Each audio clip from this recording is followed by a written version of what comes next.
जय हिंद, जय भारत, वंदे मातरम। मैं रविंद्र फौजी। युवा साथियों के लिए एक संदेश है। आप सभी को पता है कि कल 26 दिसंबर से जंतर मंतर में एक बार फिर पुरानी भर्तियों को लेकर आंदोलन शुरू है। आर्मी एग्ज़ाम, एयरफोर्स ज्वाइनिंग या उम्र सीमा में छूट, इस तरह की चीज़ों को लेकर एक बार फिर बच्चों ने परमिशन ली है और वो हिम्मत कर रहे हैं लड़ाई लड़ने की। लेकिन जब तक संख्या नहीं होगी कुछ नहीं होगा। अगर आप संख्या दिखाओगे, ये 2024 का चुनाव आ रहा है, आपने देखा ही होगा कि पहलवानों की थोड़ी सी ताकत के आगे और वोट बैंक के आगे बीजेपी सरकार झुक गई। इससे पहले किसानों ने भी सरकार को झुकाया था और आप लोग भी झुका सकते हो। युवा शक्ति कोई कम नहीं है और ये वोट बैंक है। अभी देखा होगा आपने, यूपी में भी जो उम्र सीमा में छूट के लिए हम वहाँ भी कोशिश कर रहे हैं कि आंदोलन होगा अगर योगी सरकार नहीं माननी तो, क्योंकि वहाँ भी खासकर स्वर्ण समाज के लिए 22 साल एज रखी हुई है।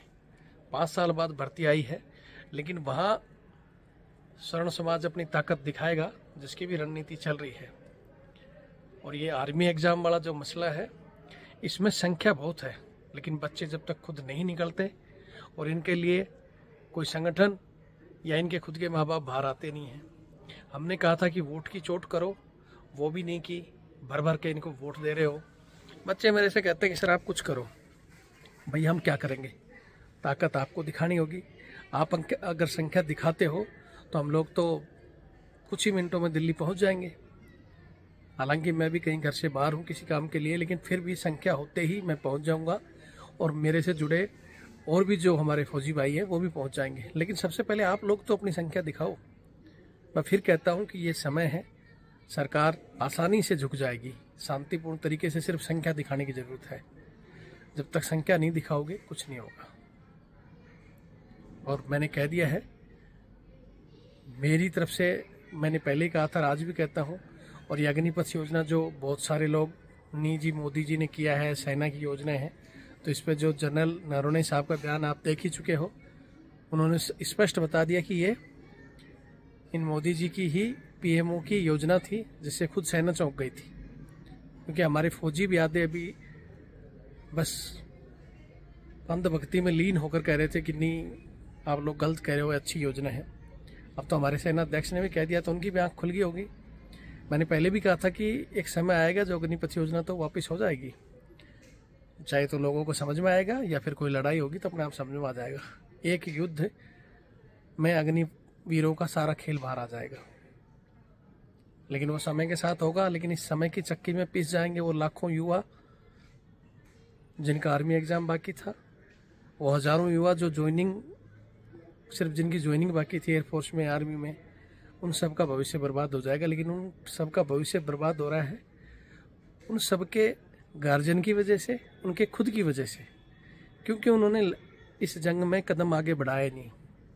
शुरुआत में जो उन्होंने किया, थोड़ा उग्र प्रदर्शन कर दिया, उसकी वजह से सरकार ने कंट्रोल कर उसको कुचल दिया। अब यूपी में भी हमारी बात चल रही है।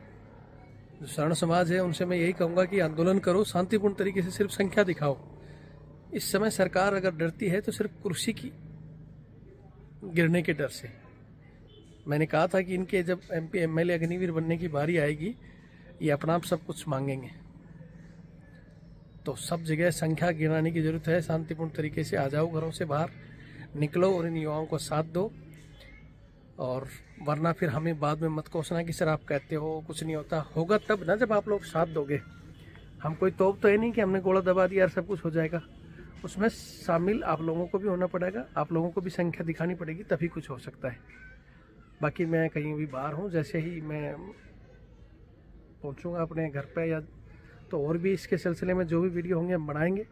बच्चों से भी कहते हैं कि जब भी मेरे पास आप भेजते रहते हो तो मैं वो सारे वीडियो वगैरह सब कुछ डालता हूँ।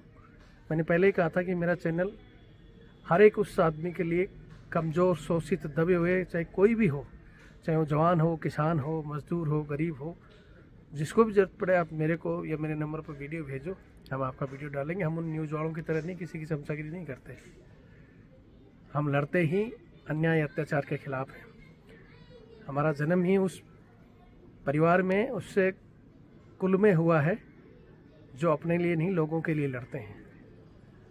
आज मैं मानता हूं कि फौज में जाने वाला हर व्यक्ति क्षत्रिय है और हम क्षत्रिय कुल से हैं, लेकिन हम अपना धर्म निभा रहे हैं। लेकिन बहुत से लोग सिर्फ अपनी लड़ाई के लिए तो धरना देंगे, सैनिकों के लिए ये मिले वो मिले, लेकिन इन बच्चों की लड़ाई अगर वो सैनिक लड़ देते तो शायद इनको जरूरत नहीं थी धरने पे बैठने के लिए। सबसे बड़ी जरूरत तो थी कि अग्निपथ के लिए अगर हमारे सैनिक बाहर आ जाते तो मोदी जी की पावर नहीं थी कि वो उसको लागू कर देते।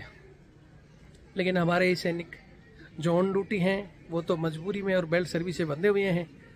आपने देखा होगा जनरल पुरी जैसे को बैठा कर, क्योंकि वर्दी से बंधे हुए थे, सरकार के आदेश का उन्होंने पालन करना था, उनसे सारी चीज़ कहवा दी गई। हाँ, नरवणे साहब ने थोड़ा डिले किया है। अगर यही समय पे अगर उस समय बता देते तो ये दिशा और दशा कुछ अलग ही होती। लेकिन अभी भी वक्त है।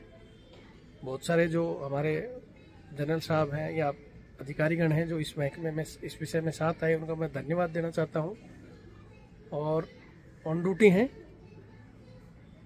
वो लोग चाहते हैं तो भैया कम से कम चैनल को सपोर्ट करो। इन चीज़ों के लिए, लड़ाई के लिए हमारे साथ आ नहीं सकते तो अपने साथियों को उनको बोलो कि सब इन बच्चों का सहयोग दे। आप अपने लिए नहीं, आगे आने वाली पीढ़ी के लिए जो आप OROP MSP ये मांग कर रहे हो ना, धीरे धीरे जब पैरामिलिट्री फोर्स की तरह सेना की पेंशन ही बंद हो जाएगी ना तो ये सारी चीज़ें ऑटोमेटिक खत्म हो जाएंगी। तुम आंदोलन करने लायक भी नहीं होगे, मांगोगे किसके लिए? तो जो असली जड़ है, क्योंकि मेरी लड़ाई तो हमेशा से ही सहायक प्रथा, अग्निपथ योजना या जवानों पे हो रहे अत्याचार, इन सब के लिए लड़ाई लड़ी है मैंने और लड़ता रहूँगा। और उसी सिलसिले में मैंने कहा था कि चुनाव भी लड़ेंगे। बहुत से लोग कहते हैं कि मोदी जी को पता नहीं, तो मोदी जी को पता करने के लिए ही चुनाव लड़ रहे हैं, प्रधानमंत्री की कुर्सी के लिए नहीं या सांसद बनने के लिए चुनाव नहीं लड़ता रविंद्र फौजी। रविंद्र फौजी इस देश की जनता को और मोदी जी को फेस टू फेस बताने के लिए ही चुनाव लड़ रहा है। आप लोग सपोर्ट करोगे तो ठीक है, नहीं करोगे तो मैं मेरे हिसाब से मैं लड़ाई लड़ रहा हूँ, लड़ता रहूँगा। और बच्चों को कहता हूँ संख्या होगी तुम्हारी तो मैं तुम्हारे पास ज़रूर पहुँच जाऊँगा। जय हिंद। वीडियो को ज़्यादा से ज़्यादा शेयर करें। Thank you.